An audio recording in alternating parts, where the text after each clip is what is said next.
The State of the Nation address has become an occasion of much pomp and ceremony, where politicians get dolled up for their annual parade down the red carpet. But it's not all about the razzle-dazzle.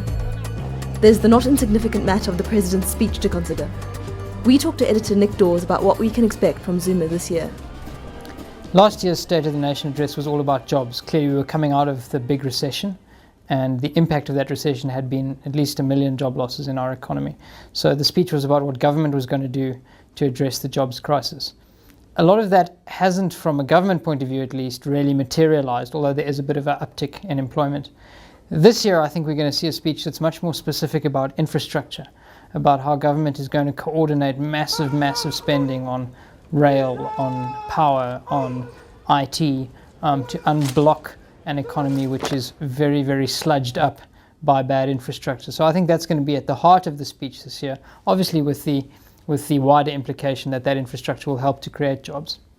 I think President Zuma actually started his presidency as a lame duck president. Most people say that it's in the latter half of a term or in the second term, that the lame duck phenomenon kicks in.